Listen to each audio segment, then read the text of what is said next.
Surah Al-Fatihah ayat 6 itu kau ucapkan dalam doa. Nah, doamu itu pernyataan dirimu yang sebenar, ya. Apabila engkau menyatakan tunjukilah kami jalan yang lurus, pengertiannya kau berada di jalan yang sesat saat itu. Oh gitu ya. Jadi doa yang ada di dalam gereja yang mengatakan Bapa di surga kuduskanlah namamu, berarti itu artinya namanya Bapa itu tidak kudus ya. Begitu ya. Tidak kudus lalu minta dikuduskan. Begitu ya Rematon. Nah begini Zuma, kau itu seradak seruduk ayat tanpa kau mengerti. Nah kata Bapa kami yang di surga, dikuduskanlah namamu. Nah kata dikuduskanlah namamu, pengertiannya adalah pengakuan orang yang mengucapkan bahwa nama Tuhan itu kudus. Ini pengertiannya. Itu sebab di ayat seterusnya, ya, datanglah kerajaanmu, jadilah kehendakmu di bumi seperti di surga. Mengapa disebut datanglah kerajaanmu, jadilah kehendak? Sebab nama Tuhan diakuinya sebagai kudus. Nenekmu kiper. Kalau Al-Fatihah kamu terjemahkan sesuai yang kamu mau, giliran kitabmu diterjemahkan sesuai dengan kemauanmu, kamu mutar kayak gasing kamu. Di situ kan jelas Bapa kami yang di surga, dikuduskanlah namamu. Apa bedanya coba? Tunjukilah kami jalan yang lurus. Minta jalan yang lurus artinya agar ditunjukkan manusia itu agar dia tidak berpaling kepada jalan kesesatan. Apa jalan lurus itu? Ihdinas siratal mustaqim, siratal ladzina an'amta 'alaihim. Yaitu jalan orang-orang yang diberi nikmat. Siapa mereka yang diberi nikmat? Mereka yang taat perintah Tuhan dan menjauhi larangan Tuhan. Itulah mereka nikmat keselamatan. Lah di dalam kitabmu, ya, berikanlah kami pada hari ini makanan, ya, yang cukup. Apa kamu nggak pernah cukup? Setiap hari kau harus minta makan, setiap berdoa pasti minta makan, minta waras, ya, itu lebih penting. Paham? Saya sudah beritahu Jamalia, kata tunjukilah kami jalan yang lurus. Jalan di situ pengertiannya umum, yaitu situasi hidupmu saat itu. Ya? Mengapa saya katakan situasi hidupmu saat itu, pengertian jalan itu? Sebab jalan itu dikaitkan dengan situasi hidup para nabi terdahulu. Ya. Jadi kata jalan di situ bukan pengertian tentang apa yang akan kau lakukan besok, bukan, melainkan situasi kau saat itu yang dalam keadaan sesat itu sebab kau meminta petunjuk jalan lurus. Kamu itu lucu, ya.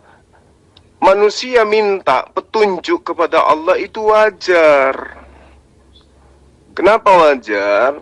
Karena manusia itu cenderung kepada kesesatan. Yesus sudah datang, Musa sudah datang, Abraham sudah datang, Rasulullah Muhammad SAW sudah datang. Apa tujuan kedatangannya? Menunjukkan jalan yang lurus itu. Apa itu? Menyembahnya kepada Allah dan mengakui mereka hanya utusan Allah. Tapi kamu bengkok terus jalannya. Maunya nyembah manusia terus kamu itu. Tidak mudah terpengaruh oleh setan. Setan itu ada dua golongan, dari jin dan dari manusia. Nah, dari manusia agar tidak tergoda oleh ajakan untuk menyembah kepada manusia. Itu makanya kami umat Islam itu minta dibimbing, minta petunjuk supaya dilindungi dari godaan setan dan godaan manusia terkutuk. Paham? Nah, di kitab Anda, doa kamu itu di dalam Matius 6, berikanlah kami pada hari ini makanan berikanlah kami makanan yang cukup. Apa itu berarti? Bisa saya artikan bahwa kamu itu kelaparan terus setiap hari. Atau kamu itu rakus, udah dikasih makan, minta makan, minta makan, minta makan terus. Setiap berdoa minta makan, nggak malu gitu. Nggak malu sama Tuhan, minta makan terus kayak anak bayi minta permen. Ya, itu kalau kamu menerjemahkan seenak perut Al-Fatihah, saya pun bisa menerjemahkan seenak perut doa kamu itu. Ngerti? Berikanlah hari ini makanan kami yang secukupnya, dan ampunilah kami. Ya, kalau kamu mau menerjemahkan Al-Fatihah seenak perutmu, saya pun bisa. Apakah itu bisa saya artikan bahwa kamu setiap hari kelaparan, harus minta makan? Harusnya kau minta akal sehat supaya waras. Jangan gila permanen. Jamalia, pertama kau harus mengerti surah Al-Fatihah yang kau ucapkan ya setiap kali sholat, mulai ayat 1 sampai ayat 7. Itu bentuk permohonan. Kau mengerti? Ya. Itu sebab ayat Al-Fatihah itu kau ulang-ulang baca. Ya. 5 kali satu hari. Dan seterusnya kau ulang-ulang baca. Sebab itu doa, bentuk doa, kau harus mengerti. Itu sebabnya saya katakan, kau itu berada dalam kesesatan sampai kau mati. Sebab kau ulang-ulang terus ayat itu. Ya, dan kata jalan di situ jelas-jelas pengertiannya adalah situasi hidupmu saat itu. Ya, kata jalan di situ tidak memberi makna, ya, tidak memberi maksud bahwa apa yang akan kau lakukan esok. Bukan. Kata setiap orang digarami dengan api. Nah, api di situ bukan neraka sana. Ya. Api di situ adalah kebenaran firman Tuhan. Tuhan itu saat mengajar umatnya, dia mengajar dengan firman-Nya. Jadi Tuhan memurnikan seorang manusia dengan firman-Nya yang diibaratkan sebagai api. Ya, emas itu tidak murni jikalau tidak dimasukkan terlebih dahulu ke dalam suhu yang panas. Demikian juga manusia. Manusia itu dimurnikan oleh Tuhan, ya, berdasarkan firman-Nya. Jadi firman itu ibarat api, ya, selain daripada pedang bermata dua. Firman Tuhan, ya, diibaratkan juga sebagai api, ya, yang memurnikan, menggarami seseorang manusia. Rematos, tak usah kamu membahas Al-Fatihah kalau kamu nggak ngerti. Orang minta petunjuk kepada Tuhannya itu wajar. Tunjukilah kami yang jalan yang lurus. Apa jalan lurus itu? Siratal ladzina an'amta 'alaihim. Ya. Orang-orang yang diberi petunjuk jalan keselamatan. Itulah jalan lurus itu. Apa jalan lurus itu? Menyembahnya kepada Allah, menjauhi larangan Allah, dan melindungi diri dari ajakan-ajakan menyembah kepada manusia. Itu minta petunjuk. Karena orang semakin kuat imannya, semakin banyak godaannya. Makanya manusia itu harus selalu minta diberi petunjuk. Nah, di dalam kitabmu, tiap hari, bukan 5 kali sehari, bahkan setiap kau berdoa, 100 kali kau berdoa dalam sehari, 100 kali kau minta makan. Berikanlah kami pada hari ini makanan kami yang secukupnya. Memang kamu itu nggak ada makanan di rumah, apa selalu minta makanan? Minta yang lain kek, minta diwaraskan kek, minta disehatkan. Lah ini minta makan. Benar-benar urusan perut aja terlebih dahulu diutamakan. Ya. Gak usah minta makan, minta rezeki. Nah, rezeki itu dikasih kesehatan, dikasih segala-galanya. Ini minta makanan. Lucu Anda ini. Saya tahu, saya paham benar dengan surah Al-Fatihah ayat 6 itu. Ya, kau meminta petunjuk jalan yang lurus, yaitu bukan jalan orang-orang yang dimurkai oleh si Allahmu, tetapi jalan orang-orang yang diberi nikmat, ya, yang diberi nikmat maksudnya adalah jalan para nabi terdahulu. Nah, jadi dengan demikian kata jalan di situ umum, yaitu hidup, situasi hidupnya para nabi terdahulu. Sedangkan situasi hidupmu sekarang dalam kesesatan, itu sebab kau meminta jalan lurus seperti jalannya para nabi terdahulu. Jadi kata jalan di situ bukan hal yang akan kau lakukan, bukan, tetapi situasi hidupmu. Ya, kau berada di jalan mana saat ini? Disebabkan kau berada di jalan sesat, maka 5 kali 1 hari kau mengucapkan, tunjukilah kami jalan yang lurus. Sudah mempretelin kitab umat Islam, sekarang kau pretelin lagi kitabmu sendiri. Ini berbicara mengenai neraka, api yang tidak padam. Baca di nomor 48-nya di Markus 9 itu, di mana ulat-ulat bangkai tidak mati dan api tidak padam. Itu di neraka. Karena setiap orang akan digarami dengan api. Di mana? Di neraka. Ya, kamu pelintir semua data. Di kitab Quran terjemahannya kamu pelintir, di kitab sendiri dipelintir. Kamu itu cocok jadi ayam saja, nggak usah jadi orang, karena tugasmu hanya menyesatkan. Remason, ya, saya ajak kau nantang ke Zoom, saya jawab silahkan sekarang, hari Sabtu, nanti hari Sabtu kau menghilang lagi. Remason. Ingat ya, di kitabmu ya, semua manusia itu dimasukkan ke dalam api neraka, digarami di dalam. Siap-siap aja. Itu data di kitabmu tuh. Terus yang kedua, kenapa kau diajarkan minta makanan terus ke Tuhan? Hah? Takut kali kau lapar. Bagaimana kamu mengatakan kesesatan sementara kami menyembah Allah sama seperti nabi-nabi, termasuk Yesus? Otakmu yang sungsang. Sekarang saya tanya samamu, kenapa kau minta makanan terus tiap hari? Nggak malu itu? Hah? Berikanlah kami makanan pada hari ini secukupnya. Kenapa harus makanan terus yang diminta? Rakus. Setiap orang memang harus dibaptis dengan Roh Kudus dan api. Api itu adalah terang, ya. Harus berjalan kepada terang. Makanya harus digarami dengan api. Nah, Quranmu, Quran 72, orang bertakwa diangkat, orang bersujud dibiarkan bersujud, ya. Nah itu, kalau menurut iman kalian semua harus masuk neraka, dan pengikut Isa diangkat, ya, di neraka diangkat sebagai orang bertakwa. Quran 3 ayat 55. Dan pengikut Muhammad dibiarkan berlutut di neraka. Quran Maryam 72. Ya, pengikut Isa diangkat, berarti kami. Orang bertakwa berarti kami. Lah kamu pengikut Isa. Kamu itu penyembah Isa. Pengikut dan penyembah itu beda. Belajar lagi ya.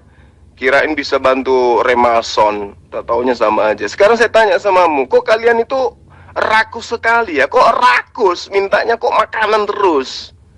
Kenapa nggak diajarin minta sehat, minta umur panjang, ya, minta diwaraskan otaknya biar nggak nyembah manusia? Kenapa nggak minta itu? Kenapa harus makanan sih? Hah? Takut kali kalian lapar. Nah, Jamalia, orang Kristen ada harapan masuk surga. Ini saya beritahu Anda. Dan dipastikan oleh Yesus, barang siapa yang percaya kepadanya tidak akan binasa, melainkan beroleh hidup yang kekal. Ya, saya bacakan kepada Anda. Saya hafal ayat ini, ya. Ayat Yohanes pasal 3 ayat 16. Ya, bunyinya begini, Yesus mengatakan, karena begitu besar kasih Tuhan akan dunia ini, sehingga Ia telah mengaruniakan anaknya yang tunggal, supaya setiap orang yang percaya kepadanya tidak binasa, melainkan beroleh hidup yang kekal. Nah, orang Kristen ada harapan masuk surga. Ya. Sebab, jikalau menurut ayat Al-Quran, hanya pengikut si Isa yang tidak disebut kafir. Begini Zuma, doa Bapa kami itu tidak sama dengan surah Al-Fatihah. Sebab apa? Surah Al-Fatihah jelas-jelas memberitahu bahwa si pengucapnya berada dalam kesesatan. Ya, kata tunjukilah kami jalan yang lurus. Ini memberi pengetahuan, memberi pengertian bahwa pengucapnya berada dalam jalan kesesatan. Itu jelas. Semua, ya. Saya pakai handphone. Ya, handphone pun tak cukup jas. Ya sama kalau saya artikan, ya, benar-benar dalam kitab itu orang kelaparan minta makan. Kenapa kau ragu sekali? Kenapa kau hanya bisa minta makan? Minta yang lain apa? Minta waras, minta ganteng. Kenapa nggak minta itu? Kok minta makan? Apa bisa saya artikan seperti kau memahami kitab saya? Kau minta makan karena kau kelaparan, iya kan? Ya, lapar kan? Makanya berapa nomor rekeningmu? Sini saya kirim. Nah, harusnya kau minta sama Tuhan handphone, jangan kau minta makan. Ya, berikanlah kami makan pada hari ini. Kok makanan terus yang kau minta? Minta handphone. Ya. Atau minta kesehatan, minta panjang umur, minta diwaraskan. Itu lebih penting. Oh, minta makan. Kalau kamu artikan Al-Fatihah seperti itu, saya pun bisa mengartikan kitabmu seperti yang kamu mau. Kau minta makan karena kau sedang kelaparan. Kau artikan kami minta petunjuk, jalan lurus karena kau katakan kami dalam keadaan tersesat. Kalau kami sesat, berarti kami menyembah manusia dong. Sama seperti kamu. Apa yang dilakukan oleh Yesus sebagai seorang Muslim, itu yang kami lakukan. Meski beda syariat, tapi akidah kami itu sama. Menyembah kepada Tuhan yang sama. Sementara kamu, ayo. Ya, jadi harusnya kau itu minta jalan yang lurus, bukan minta makan. Yohanes 14:6, Yesus mengakui, akulah jalan dan kebenaran dan hidup. Tidak seorang pun yang datang kepada Bapa tanpa melalui aku. Ya. Itu sebab Yesus menyatakan, karena itu pergilah, jadikanlah semua bangsa muridku, dan baptislah mereka dalam nama Bapa dan Anak dan Roh Kudus. Dan ajarlah mereka melakukan segala sesuatu yang telah kuperintahkan kepadamu. Dan ketahuilah, aku menyertai kamu senantiasa sampai kepada akhir zaman. Ya? Yesus memerintahkan supaya para murid, ya, memberitakan keselamatan tentang dia. Dan orang yang percaya dibaptis. Ya. Kemudian diajarkan segala ajaran Yesus. Sebab Yesus adalah jalan itu. Ya. Kabar baik itu, Injil itu adalah Yesus itu sendiri. Ya, sedangkan kau meminta petunjuk jalan yang lurus. Nah, kami orang Kristen sudah memberikan jawab bahwa Yesuslah jalan lurus itu. Tapi kau tidak percaya. Lalu kau 5 kali 1 hari, ya, meminta petunjuk jalan lurus. Kalau percaya kepada Yesus, mustahil menjadi Kristen. Karena Yesus mengajarkan menjadi seorang Muslim. Tahu Muslim? Taat kepada perintah Tuhan. Sementara Kristen itu adalah sebuah agama yang didirikan atas dasar dihapusnya hukum-hukum Tuhan. Yesus mati di tiang salib untuk menghapuskan hukum Tuhan, sehingga kalian tidak lagi hidup di atas hukum. Jadi bagaimana mungkin kamu mau masuk ke surga? Kamu tidak percaya kepada Yesus. Kalau kau percaya kepada Yesus, maka kau akan menjadi seorang Muslim, bukan menjadi orang kafir. Paham? Nah, begini Zuma, saya ajar Anda ya, kata atau ayat. Berikanlah kami pada hari ini makanan kami yang secukupnya. Nah, ayat ini membawa dua pengertian. Bagi orang miskin, mengucapkan ayat ini memang memberi pengertian meminta makanan, ya. Tetapi bagi orang kaya, ya, orang Kristen yang sudah cukup makan, ya, apakah dia meminta makanan yang cukup lagi? Tidak. Jadi ayat ini bagi orang yang sudah ada makanan, memberi peringatan kepadanya bahwa dia jangan tamak, ya. Dia harus mengingati bahwa makanan cukup, itu sudah cukup, jangan tamak lagi. Sebab ketamakan manusia, ya, menyebabkan dia korupsi, ya, gila kuasa, gila harta. Nah, ini pengertian ayat itu, peringatannya, berikanlah kami pada hari ini makanan kami yang secukupnya. Nah, itu kamu tahu, Yesuslah jalan keselamatan dan hidup. Terus kenapa kamu nggak jadikan Yesus itu sebagai contoh? Yesus mencontohkan menyembahnya kepada Allah. Yesus mencontohkan dirinya sebagai Muslim yang taat kepada perintah Allah. Terus kenapa justru kau menjadikannya Tuhan, menjadikan pencipta itu sendiri? Siapa yang ngajarin itu? Kamu sudah tahu Yesus itu jalan menuju kepada Allah. Terus kenapa kamu nggak ngikutin? Kenapa justru kamu ngikutin orang lain yang mau Yesus menjadi Tuhan? Hei, kurangi minta makanan lah. Ya, minta jalan yang lurus lah. Ya, Yesus itu jalan yang lurus. Apa jalan lurus yang ditunjukkan oleh Yesus? Hidup kekal. Gimana cara memperoleh hidup yang kekal? Menyembah hanya kepada Allah, satu-satunya Allah yang benar, dan mengimani Yesus sebagai Rasulullah. Yohanes 17 nomor 3. Lah kamu itu terlalu jauh menyimpang. Ya, kau bawa-bawa nama Yesus, kau jual namanya Yesus, kau jajakan namanya Yesus kemana-mana, tapi kamu tidak ikuti ajarannya. Makanya Yesus mengatakan, percuma mereka memuji aku, menyanjung aku, menghormat kepadaku, sementara perbuatannya adalah sesuai dengan perintah manusia. Kamu menyembah Yesus itu bukan perintah Yesus. Kamu tinggalkan hukum Taurat itu bukan perintah Yesus, tapi perintah orang lain. Yang Yesus sebut di dalam Yohanes 8 nomor 44. Iblislah yang menjadi bapakmu dan kamu mau melakukan keinginan-keinginan bapakmu itu. Akulah yang menjadi bapak di dalam Yesus Kristus. Itu siapa? Pendiri agamamu. Cobalah Remason, ya. Mumpung nyawamu masih ada di ragamu. Cobalah kau minta kepada Tuhan, minta akal waras. Jangan kau minta makanan terus. Kalau mengenai makanan, minta sama saya. Nanti saya bantu. Saya paham berdasarkan ayat itu sendiri. Ya, tunjukilah kami jalan yang lurus, yaitu bukan jalan, ya, orang-orang yang engkau murkai, ya, melainkan jalan orang-orang yang engkau telah beri nikmat kepadanya. Maksudnya jalan di situ adalah hidupnya orang itu. Ya.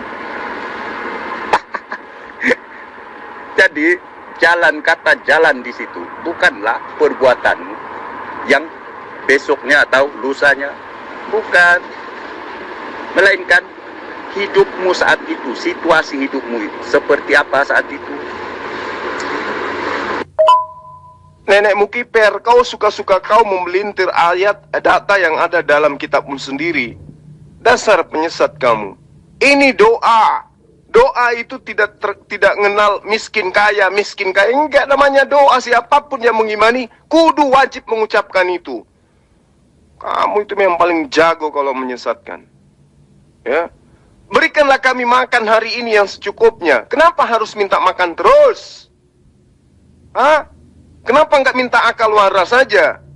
Minta kesehatan. Kenapa? Apakah itu saya boleh memaknai sesuai dengan pemahamanmu terhadap terjemahan Al-Fatihah? Bahwa kalian ini setiap hari kelaparan. Tapi memang kalian kelihatan, iya sih. Ya. Andaikan mau beli truk itu bisa kalian rebus, kalian makan juga itu. Andaikan itu tank, kapal selam di laut itu bisa kalian makan, kalian makan. Untung saja itu tiang listrik nggak bisa direbus. Andaikan bisa, kau juga makan itu.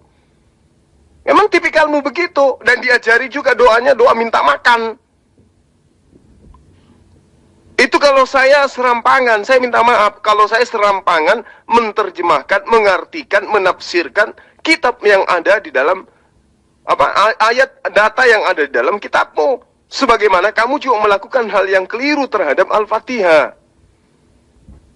Minta petunjuk, ya, bukan berarti petunjuk itu tidak ada. Kami sudah ngerti kok. Ini nggak boleh, ini boleh. Ini haram, ini halal, ini makruh, ini sunnah, ini wajib. Kita pedomannya itu sudah ada. Coba. Ketika Anda ingin ke Surabaya misalnya, Anda sudah tahu jalannya. Sudah tahu alurnya. Jalannya itu kayak mana, lekukan-lekukannya Anda sudah tahu. Tapi Anda masih berdoa kan? Iya kan? Itulah yang maksud daripada Al-Fatihah. Nah, kemudian di Al-Fatihah itu sudah ditunjukkan di sana. Yaitu jalan orang-orang yang engkau beri nikmat keselamatan. Berarti jalan lurusnya adalah kami umat Islam minta bimbingan Tuhan agar kami senantiasa dijauhkan dari ronrongan iblis baik berupa manusia maupun jin. Agar kami tidak disesatkan, agar kami tidak diselewengkan kepada jalan yang orang-orang yang dimurkai. Kami udah tahu, lampu merahnya ada, lampu hijaunya ada, lampu kuningnya ada. Itulah syariat Islam. Yang jadi masalah itu di agamamu. Dengan matinya Yesus yang salib, maka kita dibebaskan dari aturan-aturan, jadi memerdekakan dari penghambaan. Nah, ketika aturan Tuhan yang datang kepada Bani Israel kalian hapuskan, kalian tinggalkan, kalian masuk ke dalam aturan apa? Enggak ada. Apa aturannya syarat sah nikah di dalam agamamu? Enggak ada. Apa hukum mewaris di agamamu? Enggak ada. Hukum kekerabatan? Enggak ada. Akhlakul karimah? Enggak ada dalam agamamu. Itulah makanya kamu itu orang terhunyung-hunyung kamu itu. Ya, orang kesasar kamu itu, orang mati akal kau itu. Makanya jangan terlalu banyak minta makan. Kalau kau terlalu banyak minta makan, perutmu itu penuh, otakmu nggak bisa berfungsi. Minta diwaraskan aja dulu, Remason, ya. Ingat hari Sabtu kau janji saya mau masuk ke Zoom, jangan lagi kau kabur-kabur. Jalan itu syariat, tuyul. Syariat itu yang disebut jalan, muamalat itu yang disebut jalan. Hal-hal yang berkaitan dengan hukum-hukum itulah jalan. Ya, jalannya Nabi Ibrahim, Nabi Musa, Nabi Isa, itulah jalan. Apa yang ditunjukkan oleh Nabi Isa alaihissalam? Innallaha huwa rabbi wa rabbukum fa'abdu hadha siratul mustaqim. Menyembah Allah, itulah jalan lurus itu. Bukan menyembah Yesus, tuyul. Ya, itu jalan lurus itu. Kenapa kami minta supaya ditunjukkan hanya menyembah kepada Allah? Karena di sekeliling kami itu banyak misionaris yang senantiasa menjajakan manusia untuk disembah.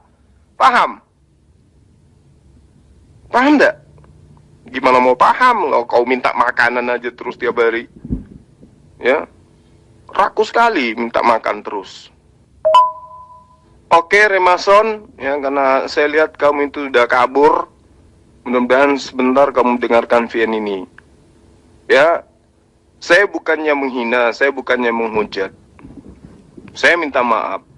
Saya hanya meluruskan pemahaman kamu tentang Al-Fatihah dengan memberikan contoh apa yang ada dalam kitabmu yang kau minta setiap saat.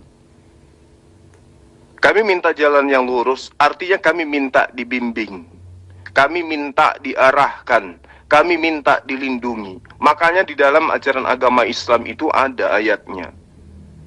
Qul a'udzu birabbin nas, malikin nas, ilahin nas, dan seterusnya. Qul a'udzu birabbil falak, min syarri ma khalaq, dan seterusnya. Penjabaran bahwa jin itu, setan itu, penyesat itu dari dua golongan. Dari golongan manusia dan juga dari golongan makhluk gaib, jin atau setan. Yang nyata di hadapan kami adalah kecenderungan manusia dengan bermuka manis, berbekal Indomie, itu mengajak kami menyembah, meninggalkan Tuhan yang benar, menuju kepada penyembahan terhadap manusia. Kami minta perlindungan itu. Kami minta petunjuk kepada Allah. Kenapa? Karena kelicikan daripada setan, baik yang berupa manusia maupun yang jin itu sangat-sangat halus cara menggodanya. Paham? Segala upaya dilakukan untuk menyesatkan manusia. Karena itulah saya katakan, ihdinas siratal mustaqim itu sudah final. Kami diwajibkan, kami hukumnya wajib untuk kemudian selalu menyandarkan diri kepada Allah, minta perlindungan. Auzubillahi minasyaitonirrajim. Itu pondasi di dalam akidah agama kami. Kamu nggak bisa seenak perutmu mengartikan tentang Al-Fatihah itu, nggak bisa. Karena di situ sudah diurai. Bahkan kalau lebih jauh Anda belajar, di Al-Quran itu sudah sangat jelas dikatakan bahwa Rasulullah Isa alaihi salam pun mengajarkan hal yang sama.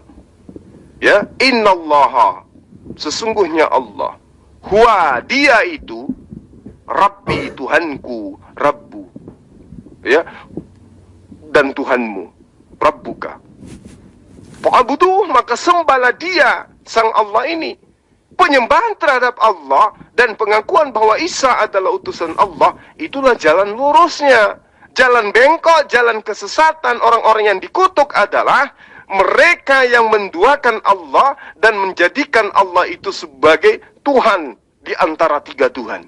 Itu yang kami nggak mau, makanya minta untuk selalu ditunjukkan.